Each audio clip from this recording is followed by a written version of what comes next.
6 de la mañana, 44 minutos. Es momento de abordar el tema económico en nuestro país.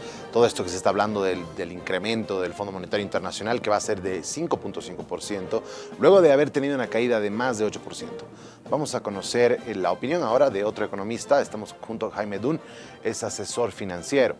Vamos a hacer justamente el análisis de la proyección de crecimiento económico del país, obviamente tomando en cuenta los datos también del crecimiento económico y recuperación económica de los países grandes, los países del G20, que son quienes finalmente ayudan a la economía de la región y por ende la de Bolivia. Muy buenos días, Jaime, qué gusto tenerlo en RTP Informa una vez más. Jorge Luis, buenos días, el gusto es mío. Muy bien. Bueno, a ver, comencemos hablando de la recuperación económica que se ha comenzado a ver y que por ende el Fondo Monetario Internacional ha hecho un análisis, ha mejorado los pronósticos de crecimiento que iba a tener la región. Esto por la reactivación de la actividad manufacturera y la recuperación económica de países como México, Argentina y Brasil. Y obviamente teniendo en cuenta también que la región se ve fortalecida por el crecimiento económico que ha tenido China a pesar de la pandemia y que se estima que en 2021 va a crecer hasta en un 10% y que según la nueva administración de los Estados Unidos, la economía estadounidense se recuperaría a niveles prepandémicos a partir del mes de junio. Todo esto han dado una nueva perspectiva de crecimiento para el país. Por supuesto, y agregar un par de temas también importantes a lo que tú comentas, Jorge Luis. Esta revisión del crecimiento se hace obviamente porque el momento que se levantaron las cuarentenas y se ha vuelto en el sector de manufactura, el comercio internacional y las finanzas internacionales a niveles básicamente de la pandemia y algunos con niveles superiores a la pandemia, obviamente están haciendo que la economía a nivel mundial tenga un resurgimiento muy importante. Tanto es así que no solo el Fondo Monetario, no nos olvidemos también que recientemente el Banco Mundial con su informe Volver a Crecer también ha subido el crecimiento a nivel mundial a un PIB del 6% y eso incluye a Bolivia también. Entonces el FMI dice 5,5, el Banco Mundial ha subido las perspectivas de crecimiento de Bolivia de una 3.7 que ellos decían también a un 4.7. Entonces, en promedio nos están poniendo cerca del 5% de crecimiento. Es verdad que la China, a pesar de que ahí es donde tuvimos los grandes problemas y donde se comió ese famoso murciélago, en 2019, la China creció de casi el 3% en 2019 y como tú dices, las proyecciones de crecimiento son más grandes. No nos olvidemos que en Estados Unidos también lo que se está tomando en cuenta y lo toma en cuenta el Fondo Monetario y el Banco Mundial es estos estímulos tan grandes que está haciendo Biden también porque tiene espacio fiscal, introduciendo casi $2 trillones a la demanda agregada dentro de Estados Unidos y evidentemente todo eso nos ha llevado a corregir todos los números, incluyendo a Bolivia. Así es. Bueno, pero esos son sencillamente números que seguramente la sensación de platita en el bolsillo va a llegar después. En este momento los microempresarios, la pequeña industria del país, en realidad no ha sentido ese crecimiento. Si uno va a la caserita de la calle que está vendiendo cualquier cosa, como el mercado informal se ha ampliado en esta pandemia, le va a decir que las ventas siguen igual o que en todo caso son incluso menos.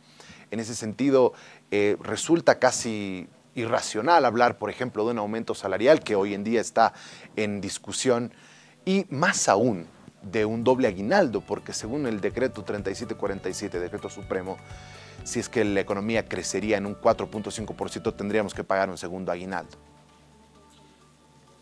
Sí, correcto. Y creo que es bien importante lo que tú dices, Jorge Luis. Y dividamos la respuesta en dos partes. Primero, sobre el crecimiento. El 5.5 evidentemente es un nivel de crecimiento atractivo, interesante, positivo y bienvenido. Pero como veíamos en la nota anterior, o sea, estamos en un periodo de un rebote estadístico que no es simplemente más que un crecimiento adicional después del movimiento de volver a la normalidad. Y en términos de números y por qué realmente la gente no siente el impacto todavía, es porque hemos tenido un decrecimiento, es decir, hemos ido para atrás y si lo ponemos en en números un poquito más fáciles de entender, ¿qué es lo que ha pasado? La economía en realidad por la pandemia del 2020 ha perdido casi, y voy a redondear números, casi 4.000 millones de dólares en producción y en servicios. 4.000 millones de dólares. Entonces eso nos ha hecho reducir de 42.000 millones, redondeando nuestro Producto Interno Bruto, a 38.000. O sea, hay una pérdida de 4.000. Entonces, si es que crecemos al 5%, pongamos un promedio del 5%, estaríamos creciendo del 38.000 millones a 39.000, 40.000. O sea, ¿qué es lo que pasa? No vamos a llegar a recuperar ni siquiera la mitad de lo que hemos perdido. ¿Ok? Entonces, obviamente, y como decía la nota anterior, es como que hemos dado 10 pasos para atrás y ahora vamos a recuperar 4 o 5 pasos para adelante, pero no vamos a llegar al nivel y a la altura que teníamos antes. Ese es un primer tema. Segundo tema, he escuchado algunos comentarios de que podría haber un segundo aguinaldo, a una alta exautoridad del país decir que parece que va a haber un segundo aguinaldo, y eso es altamente irresponsable. Y seamos claros de lo siguiente. Evidentemente el decreto supremo del segundo aguinaldo lo que nos está diciendo es que desde el 2013, cuando crecemos a más del 4 o 5%, habría ese 14º salario segundo aguinaldo. Pero ojo, el mismo decreto supremo que ha creado el segundo aguinaldo, el decreto supremo 1802, establece que el periodo de medición no es de enero a diciembre. Este crecimiento del 5.5 del Fondo Monetario, del 4.7 del Banco Mundial, nos miden de enero a diciembre. Pero el decreto supremo dice que para el segundo aguinaldo hay que medir desde, en este caso, si quisiéramos aplicar el 2021, hay que aplicar de julio del 2020 a junio del 2021. Entonces, si acomodamos ese periodo entre las mitades de los 2 años, es decir, de 2020, de la gestión 2020 y la de 2021, tenemos que el crecimiento en el último semestre del 2020 ha sido de aproximadamente negativo 10%. Y si logramos tener en el primer semestre del 2021 un crecimiento del 5%, pues si promediamos los dos, seguimos con un crecimiento negativo. Entonces, el hablar, el pensar que porque se está pronosticando para 2021 un crecimiento de más del 5%, podría haber un doble aguinaldo, es falso y está creando falsas expectativas en la población. ¿Y cómo sería el resultado si de junio del 2020 a julio del 2021 se tiene un crecimiento superior al 4.5%?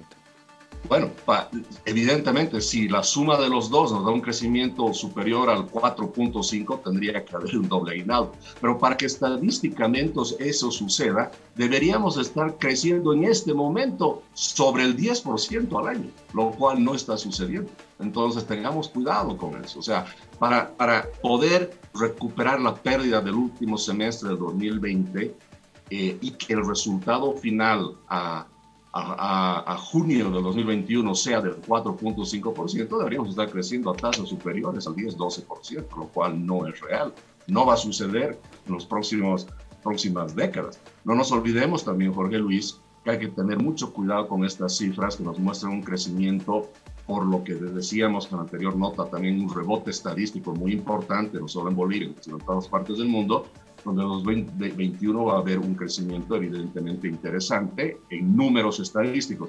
Pero también no nos olvidemos que estas mismas organizaciones internacionales, me voy a concentrar un poquito más en el Banco Mundial, el Banco Mundial, por ejemplo, nos dice que el 2022 el crecimiento del 4.7 se va a caer al 3.5 y el 2023 va a ser cerca del 3%. O sea, están pronosticando un rebote estadístico en 2021 y un decrecimiento en 2022, 23 y 24. ¿Por qué? Porque el costo fiscal que está teniendo el reactivar todos estos aparatos, de todas estas economías, del aparato económico de las grandes naciones, es prácticamente con un incremento muy importante de la deuda que hay que empezar a pagar. Y en el caso de Bolivia se pronostica un déficit fiscal del 2021 del 9%, en 2022 un déficit fiscal del 6% por las deudas que hay que pagar, porque todo lo que se está haciendo en este momento por estímulos fiscales se tiene pues que volver a pagar y eso va también a tener una limitación en el crecimiento. Entonces no nos fijemos tanto en el 2021, sino también veamos hacia adelante.